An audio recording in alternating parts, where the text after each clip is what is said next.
I'm Kirsten Karen and I'm here for The Art of Film.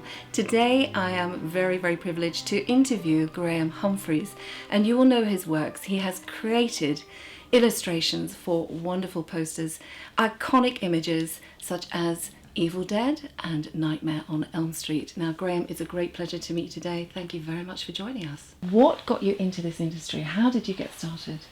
Well, we'd be going back to 1960s, and television at the time gave me things like Doctor Who and Lost in Space, The Munsters, The Addams Family. When I was a child, in the local department store, because I always liked model kits, airfix models with airplanes, rockets, the usual nonsense little historical figures and such like. And then these things suddenly appeared on the shelf, and I thought, my God, what on earth is this? And I'll show you right now. The first one I bought was Hunchback of Notre Dame. Great. It was the purple and the green, the combination, just this kind of weird face and oddly red lips as well. I had no idea who this character was, and all I knew was I needed this in my life, and so I petted my parents and they did buy it for me.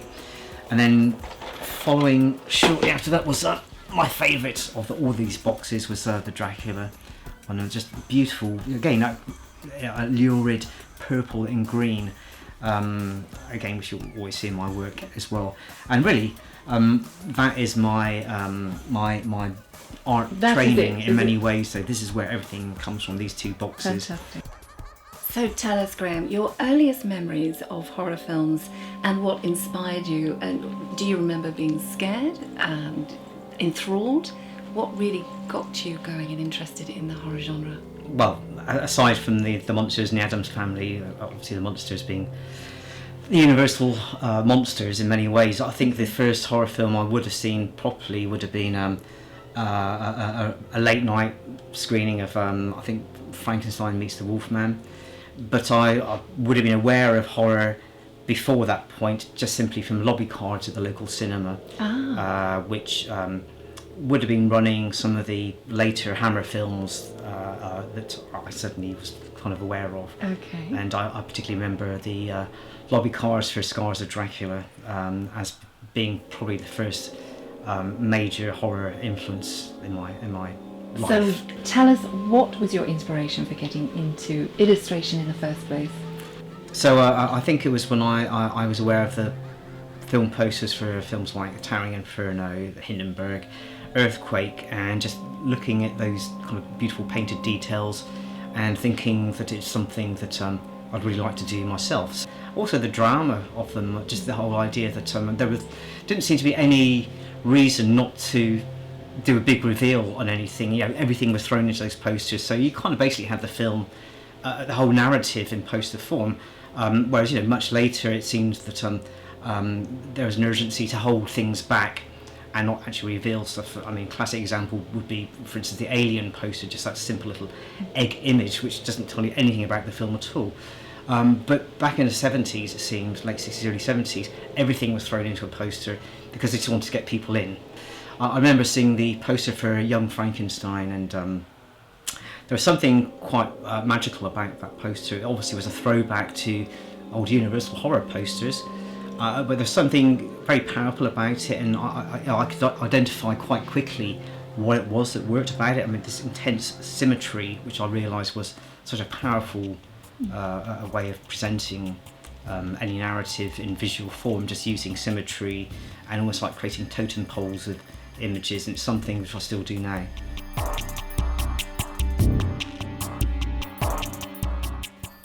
When I left college, and I did go to see a number of film distributors. I went to the big ones, like Warner's, Universal, any number of these people that existed at the time. A lot of them have merged since, and mostly people weren't interested in the work at all. And I did go to the independents as well, like Electric Pictures, Artificial Eye, whoever existed at the time. I think maybe Electric didn't, but Artificial Eye certainly did. Again, they weren't particularly interested at all, and it was only through a friend of a friend who mentioned a new company just started up called Palace Pictures, and the reason that happened was because she knew that I was a regular at the Scala Cinema, and was really interested in the programming there, and been there a number of times. And luckily, it turned out they were as naive about the business as I was as well. So they kind of liked the work, fortunately, and literally within, I think, 2 weeks of meeting them, I got the phone call to say we've got this horror film, low budget, trashy B movie thing, which I think would suit your work perfectly. And so went back, we had a meeting, and they arranged a screening, and so I watched The Evil Dead in the Scala Cinema on my own one afternoon, full uncut version, and of course I thought it was fantastic. And so that's really where the first major poster came from. Have you ever been in a situation where you've perhaps touched on a subject, it has been a little bit taboo or a little bit too scary, and you've been requested to remove it, or you can't go with it because it's just that little bit too controversial? Has happened. Mostly I'm aware of what's allowed and what isn't. We worked on a cover for Dario Argento's Phenomena, which was released over here as Creepers, which was very heavily cut. And in fact, the central image I used on my poster for it was actually one of the scenes which was cut, and I hadn't realised it was going to be cut at the time. But anyway, so it's there on the poster, and it's a monkey with a sort of razor which had blood all over it. And for the purpose of the poster, or I think it was reintroduced for the VHS, they wanted the blood removed on the blade, and apparently that was just a bit too much. A monkey with a razor, fine, but blood on the razor, no. So what I really want to know is where your creativity comes from, your inspiration, and does it come to you in the middle of the night, in your dreams, odd times in the day, and what are the visuals you see? Actually, we pretty much said it, to be quite honest. Obviously, your ideas come from the material itself. I mean, that has to happen. So you look for moments in a film which capture the essence, and you look for probably characters, expressions, which really kind of help evoke the content as well. Now, the way you illustrate eyes, faces, expressions is just remarkable. It's incredible. You capture things so brilliantly on paper. Do you ever look in the mirror to get your inspiration? Look at your own expressions, your facial reactions, or what gives you this actual insight into being able to bring a face to paper like that? My training at art college was really where that began. I was only 16 at the time, so I went straight from O-levels straight to art college. And we had a very good grounding in the first year of all the basics, which were perspective, foreshortening, grids within paintings, and colour wheel theories and such like. So all that grounding stuff was covered in the first year. And one of the things we did do was have mirrors and look at our own faces, absolutely. And we were asked to draw a range of expressions, just do different things with your face, and just try to capture how the muscles change and what's being expressed. When I'm going through a film, I'm always looking for that one perfect expression from an actor, which kind of just expresses terror or knowing, I like also how things can change with sort of the role of tormentor and victim, how you can reverse those roles and actually create a little bit of confusion, which actually adds intrigue into a poster as well. But certainly eyes are very expressive.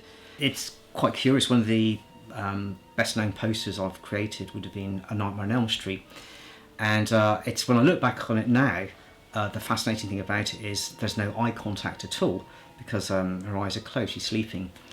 And it's odd that up until that point my understanding was that eye contact was so crucial in a poster. I mean, just people always look at eyes. If you get those right, then the poster is already working in many ways. However, that poster is the one poster which has no eye contact whatsoever, which I think probably adds to its mystery and allure, and And I think it's one of those things people can't really explain why they've reacted to the poster. I mean, people have always said it's one of their favourite pieces of mine, and yet it's the one which doesn't communicate at all, really, on an emotional level, simply because there is no contact through the eyes. In 1979, 1980, when I was doing some sort of sample work for my folio, just looking for work, I was never idle at all. I was always painting, trying to do stuff which I thought might attract a prospective client.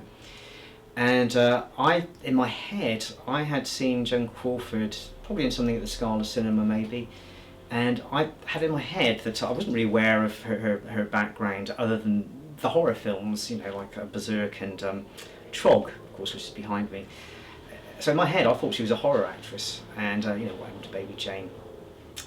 And so I thought she'd be a good subject for a couple of sample pieces. So I had created 2 paintings, both featuring Joan Crawford. One of them was just literally called Vamp. It was a picture of her with bats caught up in her hair, looking like a vampire.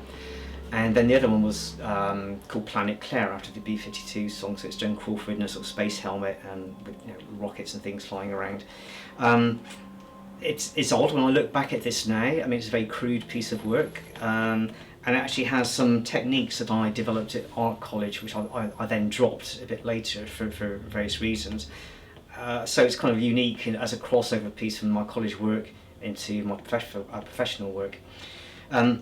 What occurs to me when I look at it now is clearly I was thinking of the window as a strong motif for the film, because I just recall that lots of scenes seem to take place for people looking through windows or out of windows. It's always windows. Windows being broken, people going through windows, the camera going through windows. And as well, though, nobody knew who Bruce Campbell was, so it wasn't important to show his face. It was just an excuse to paint a really good zombie on the other side of the picture, and a full moon, which I always, every time I paint the moon, I always ensure that the craters are correct and accurate, because I think it's very important, because it's not a moon otherwise. So.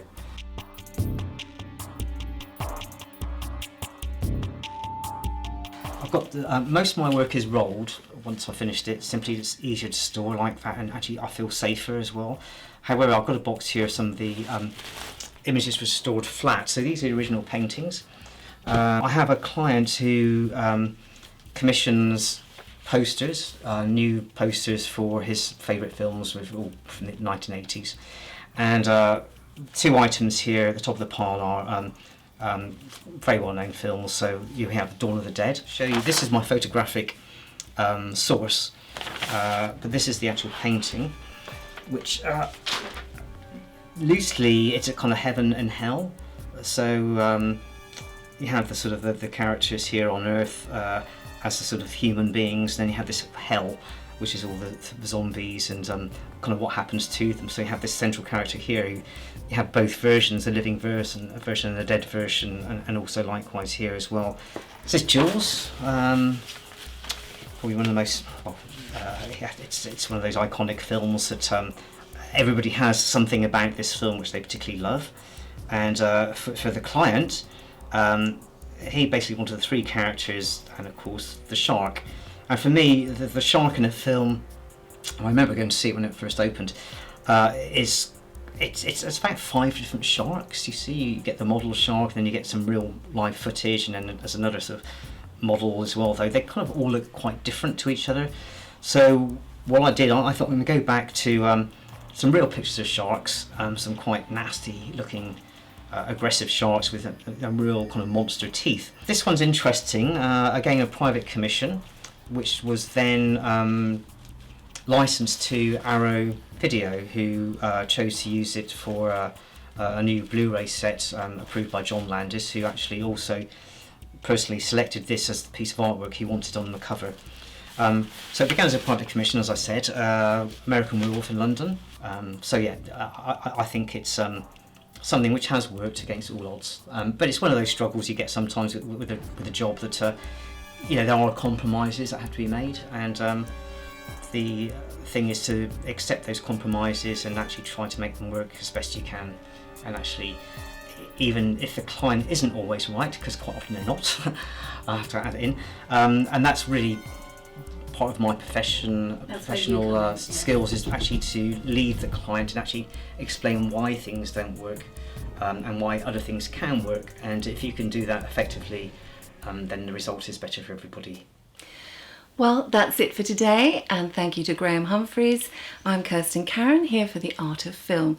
Now, do keep in touch with us, keep up to date with our channel for further videos. Bye for now.